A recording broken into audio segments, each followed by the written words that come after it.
Ladies and gentlemen, welcome to the Diversion Authority Finance Committee meeting for November 19th. Before we start the meeting, I'd like to welcome Commissioner Dave Ebbinger. He's with us today. He's sitting in for Lori Johnson.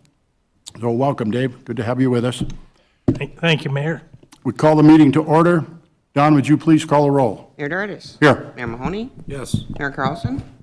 Mr. Steen. Yes. Ms. Thompson. Yes. Mr. Ebbinger. Here. Here. Here. Here. Here. Here.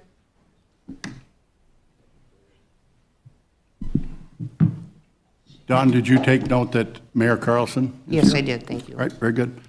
Next order of business is to approve the minutes of October 27th. They have been distributed. They are on page 3 of your packet. Mayor Mahoney moves to approve the minutes of October 22nd. Mr. Steen seconds. We have a motion and a second. Is there any discussion? Hearing none, all those in favor, please signify by saying aye. Aye. Opposed? Motion carried. Thank you. Item number 3 is to approve the order of the agenda. Again, it has been distributed. So moved. Mayor, we have a motion and a second. Mayor Mahoney and Commissioner Ebbinger. Is there any discussion? Hearing none, all those in favor, please signify by saying aye. Aye. Opposed? Motion carried. Thank you. Item number 4 is to approval of the bills. We call on Susan Thompson, Finance Director, the City of Fargo. It's on page 5 of the packet. Okay, before you are less than a dozen invoices for the month of October. These represent bills that we received through November 12th. We cut off the month a little early due to the holiday, so this is a little lighter than we see, so I'll give you a little heads up that we might see a few additional dollars flow through next month. So the bills total $796,792.55. Anybody have any specific questions on the bills? Any questions on the bills? This is an actionable item. Move for approval. Commissioner Grinberg moves to approve. Is there a second? Second. Mayor Carlson seconds. We have a motion and a second to approve the bills as presented for $796,792.55. Is there any discussion? What was the Allegro Construction Services Technical Dispute Review Board? What was that about? That's a good question, and I do not know the answer to that. I've often wondered what I would say when someone asked a question. Going to call on Jason Thank Benson, you. the Executive Director, for clarification on the Allegro. All right, thank you, Mr. Chair. Allegro, that's one of our board members for the Technical Dispute Review Board. So his fees for being part of that board. There was no payout. There was no pay to any construction company. It's not a Allegro, it's not a construction company. It's just a consultant fee basically for his service on the dispute review board. So does every member get that amount on the Technical Review Board? That amount is dependent on their time that they've allocated. So about every quarter, they're having meetings to maintain that committee, that TDRB, so that way we don't, if we have a dispute that comes up, we don't have to try to reform that, the amount of time and effort. So that quarterly, I believe this was his quarterly, and for their first quarterly meeting or their second quarterly meeting that we hosted, they actually came up here to get familiar with the project. So that also included some of those travel costs. And you say 50%, so is it really 18,000 when we get to it, or what is it? I'll look for John. Now call on Mr. John Shockley. Thank you, Mr. Chair. Member Mahoney. So the 3 members of the TDRB, we pay for one wing member. The developer pays for one wing member, and then the chair, which is Mr. Allegro, we split 50-50. The chair has the most time into it because he was organizing the meeting, getting the agenda set, And so his fee was $18,000, and that was split 50-50 between the two parties. Thanks. Thank you. Thank you. Thank you both. Any additional questions? We have a motion and a second. Don, would you please call the roll? Mayor Dardis. Yes? Mayor Mahoney. Yes. Mayor Carlson. Yes. Yes. Ms. Thompson. Yes. Mr. Ebinger. Yes. Yes. There can only be 10 mics on at one time, so if you're not speaking, please turn yours off because mine keeps going out here. Thank you. Mr. Grimberg. Aye. Mr. Pepcorn. Aye. Mr. Capitan. Aye. Mr. Reese. Aye. And Ms. Heinley. Aye. That is everyone. Motion passes. Thank you, Don. Item number 5 is the finance report. Again, we call on Susan Thompson for this report. It's on page 21 of the packet. Okay, so page 21 represents the revenues, expenditures, and other sources, historic and year-to-date for 2025. And then on page 22, it is our statement of position listing our assets and liabilities. So if you look at the far right total, the grand total assets, $275,939,902. Liabilities include some vouchers payable through the end of the year, or through the end of the month. So that's a little higher than normal, $1,043,000. So net position is $274,896,300. Thank you. Any questions? Questions on the finance report?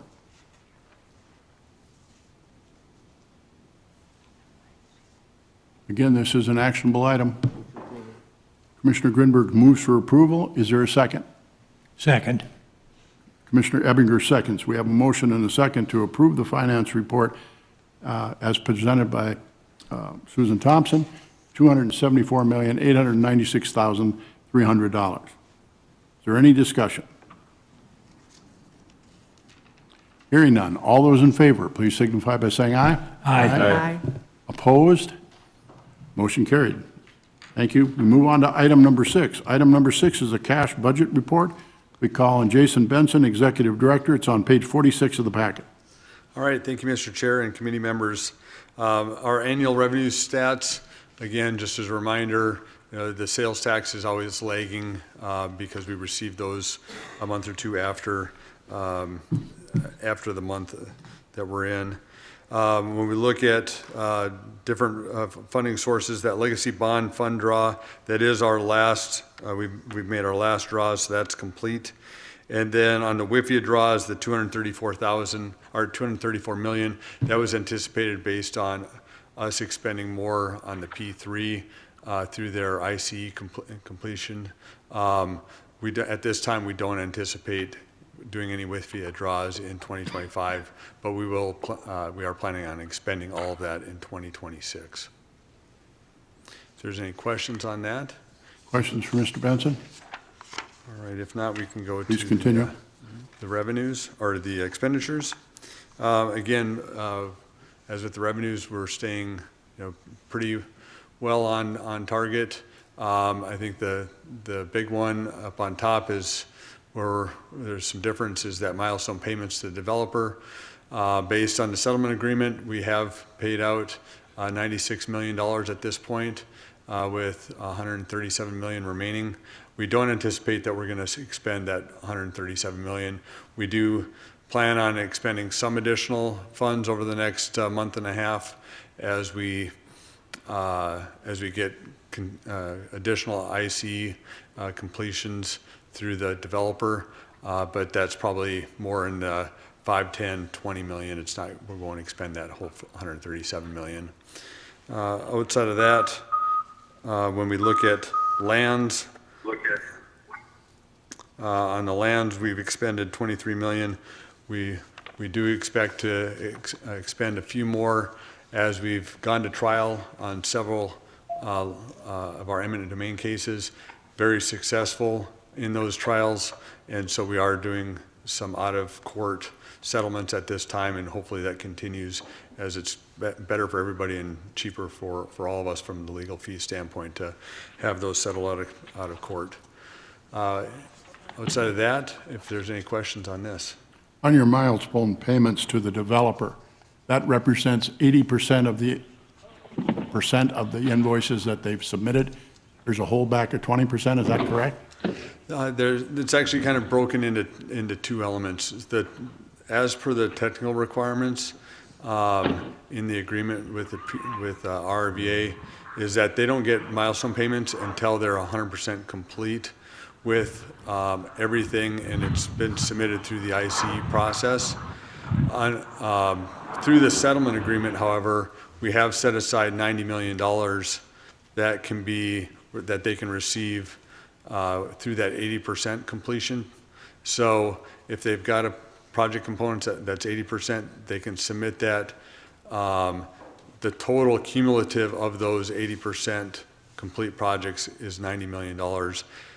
After that, they have to completely close out 100%, one of those projects to free up. Say they have a $10 million project, they would have to 100% complete that to free up another 10 million in that 90 million to submit for another 80% project component. And that was done to continue to give the P3 developer some liquidity and cash for the work that's been completed. So so far, a lot of that 96 million is the initial payment that we made this summer for the shoe fly lines on the railroad bypasses. Those were 100% complete and paid for. Then the others is that $90 million in the 80% completion. And we expect over the next several months, we're going to get some of those 100% complete, clear that, and then they'll submit more. Thank you. Anyone else have any questions? You have anything else for us, Mr. Benson? One That's more, all. level 3, level 2. That's all I have. Thank you. All right, very good, thank you. That's an informational item, so we move on to item number 7 is MOUs and agreements.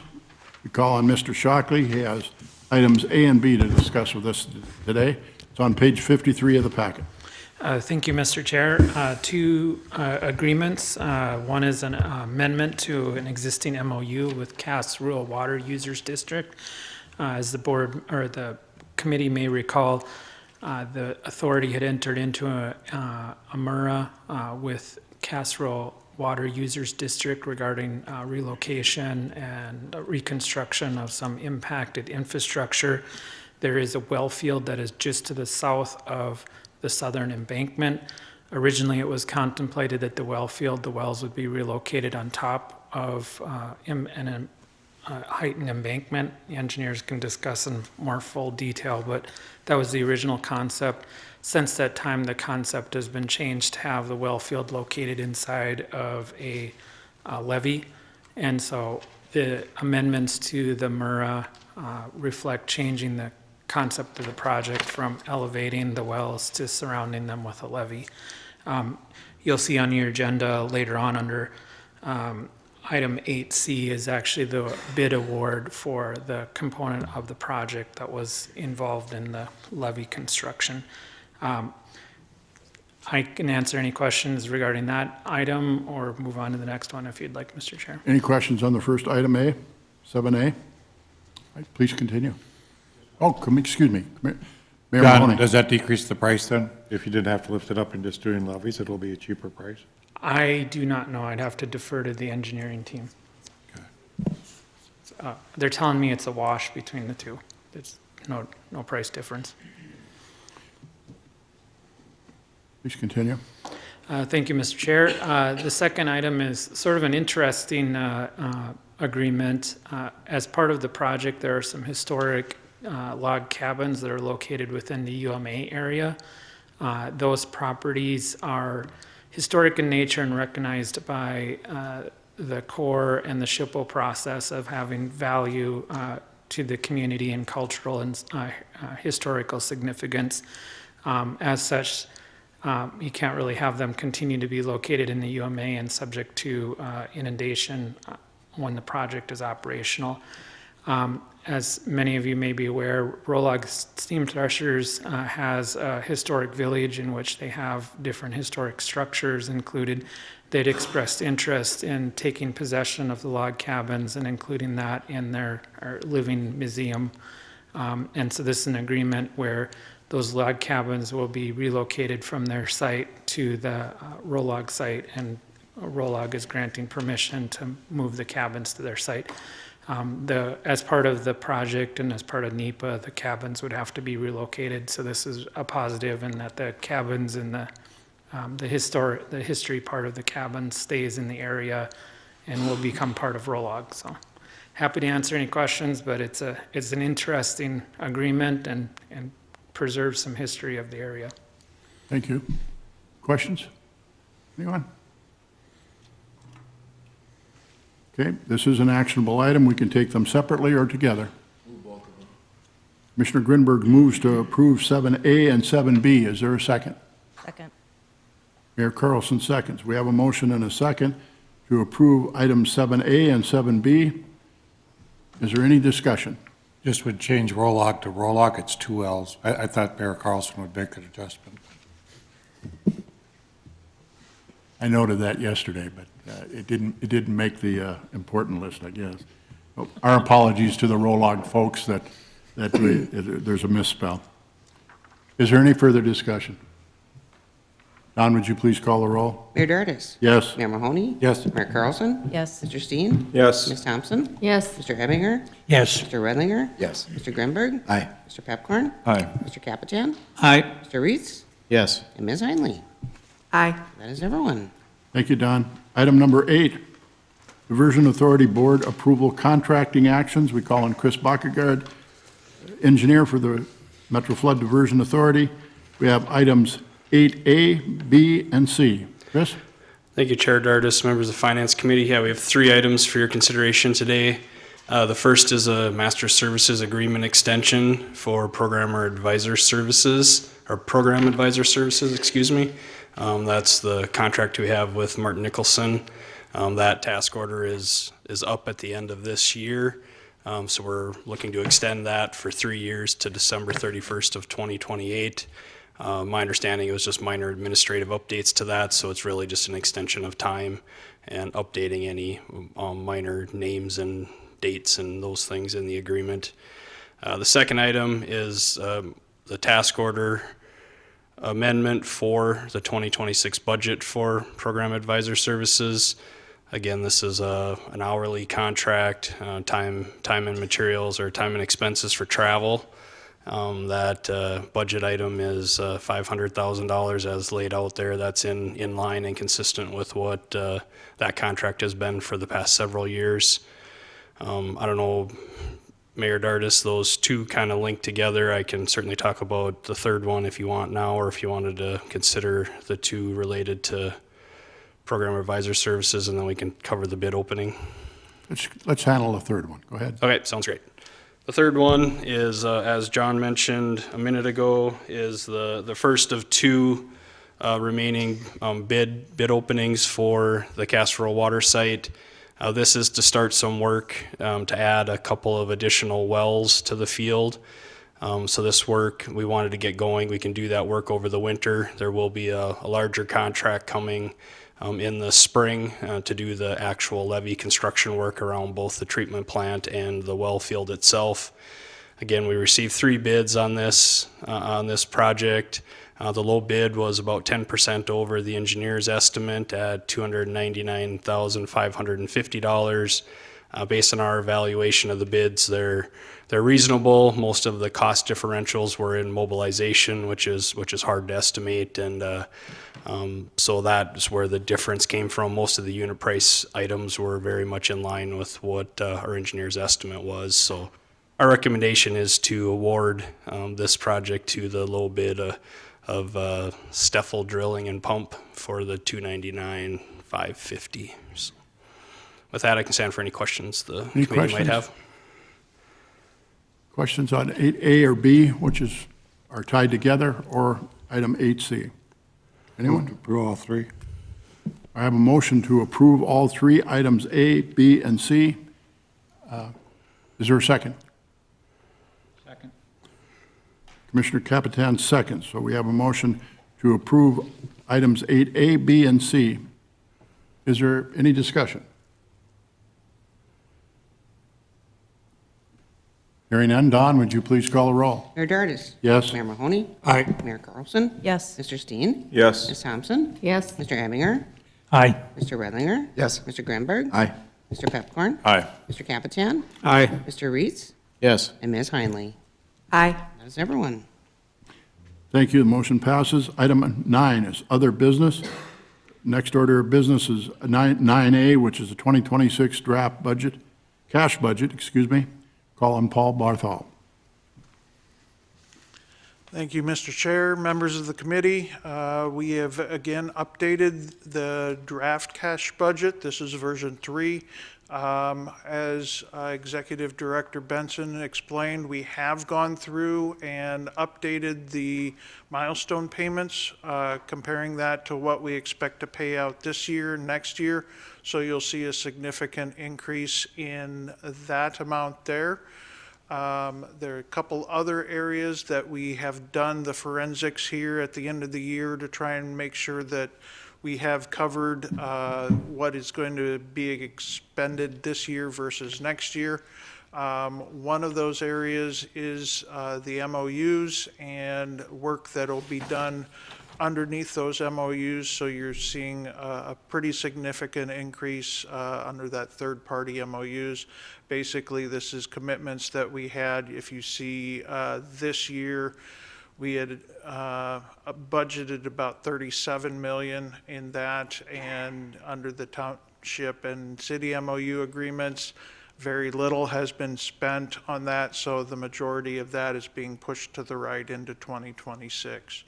One area that we do not have yet, we're still waiting to look at, is the lands and impacted property with the ongoing settlements.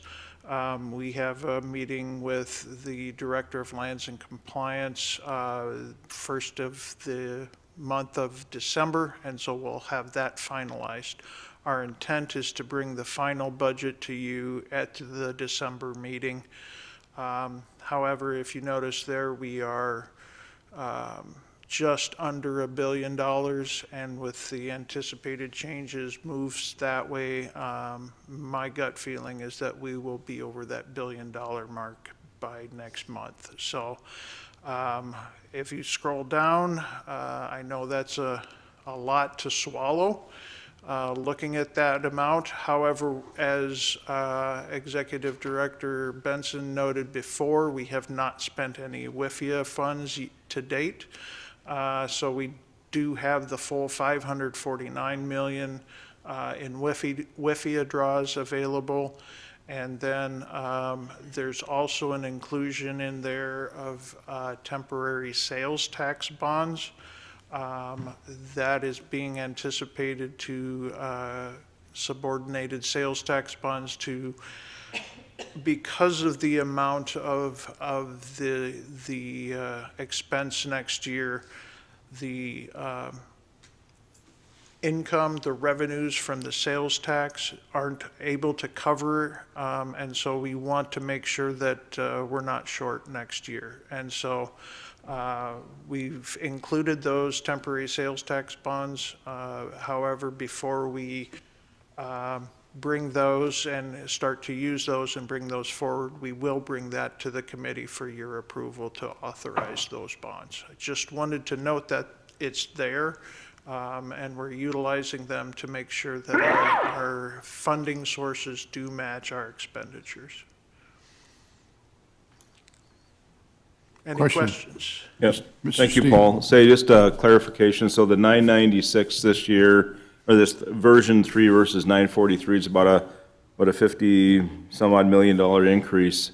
Is that all timing, or do we have some additional costs in that we should be aware of? Majority of it is all timing. There is some minor additional costs. You know, it does include, from where we originally started, the Cheyenne mitigation and infrastructure that way, the design and construction of that. But for the majority of it, it's just projects and things moving to the right that we haven't spent this year. So with an additional 50 some odd million, and I haven't done the math, but how much does that leave for 27? I mean, where are we at after 26 based upon your cash flow? Just curious about that. Per the developer's schedule, this will complete their portion, so the P3 milestone payments and substantial completion payment will be paid out in 2026. So after that, we're starting to look at operations and maintenance. One of the things that we will be bringing before this committee in 2026 is that as per the JPA, there is a separate operations and maintenance fund that needs to be opened and started that way. So in that sense, we will be doing that. However, if you look at capital projects and the capital expenses, Peggy, if you could just scroll down just a little bit, you see that we are at about 1.4 billion left to date, estimate at complete. So we're still be looking at, and that also includes all of the contingency. So if we spend all the contingency, we're still looking at around that $400 million in 2027, just to make sure things are wrapped up. And you will probably have some property mitigation costs with that, maybe finalizing some eminent domain cases. So there will be some cost in 2027 yet.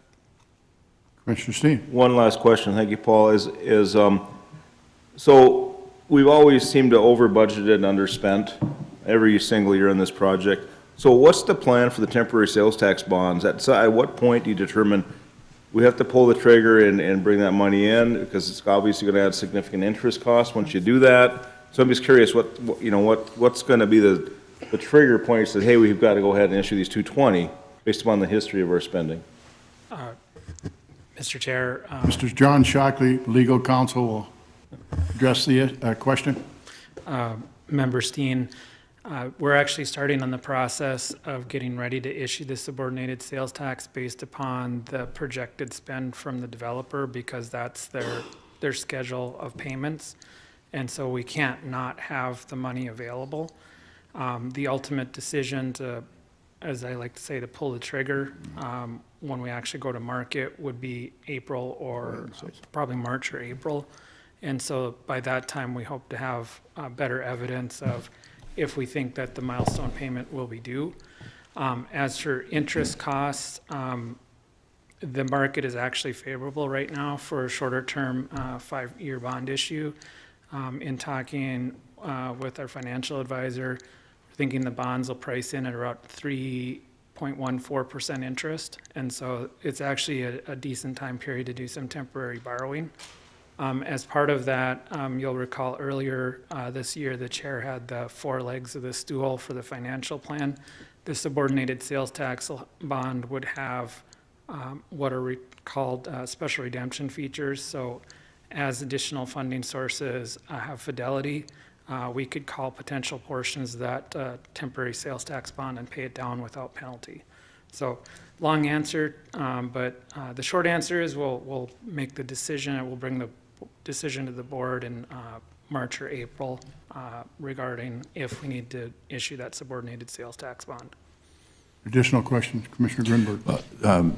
Great discussion, and just to maybe piggyback a little bit, Mr. Shockley, and thanks for referencing, you recall in our August retreat, I think it was August, the discussion around the financial plan and the long-term aspect of it. It involved the 4 legs of the stool, as Mr. Shockley suggested. My understanding, this temporary is also tied into, the underspend on the core project, et cetera, and when the timing of that comes in is one of the key bogeys, or key legs of the stool, if you will. So I think from a standpoint of context here, there's still those 4 strategies, or 4 efforts, if you will, the low-interest loans from the Bank of North Dakota, the federal funding, efforts with Minnesota, and any discussion about any additional sales tax for a gap. I forget the years, 2027 to 2032. And if that's still accurate, then I think it's important that be distinguished as part of this discussion. Anyone else? Any questions on the cash budget, 2026 cash budget, draft? All right, thank you, gentlemen. This is only an informational item. We move on to item number 10, which is our next Finance Committee meeting will be December 17th. Does any member of the Finance Committee have anything they'd like to bring forward at this time? Any non-agenda item? All right. Staff, anything? All right. We stand adjourned. Thank you.